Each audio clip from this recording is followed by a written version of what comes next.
Lalu dia menyalip daftar. Nanti cek buka ya. Mau aku doang buka. Ya.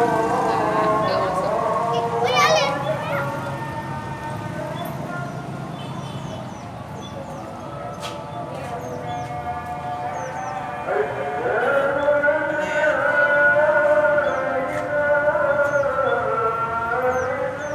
Masuk masuk tawon.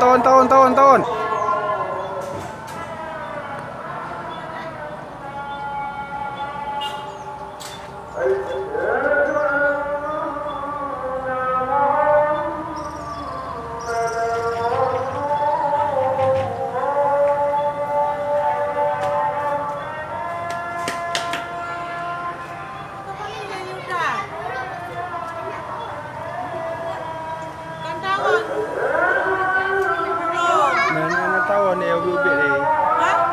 Ya ubit ni tawon. Lemah. Pandai anak ji ha, nak lemah ha. Ya Allah. Hana lemah yang alu-alu ha. Ha, nampak dia? Yang halus-halus tu nampak?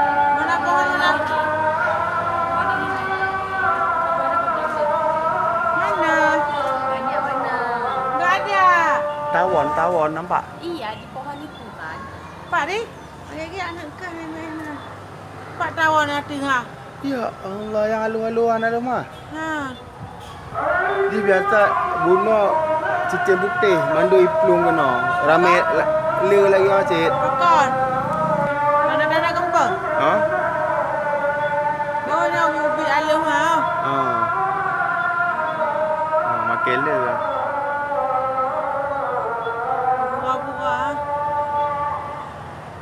Ya, oh ya tawon. Dia teh duduk ni. Oh.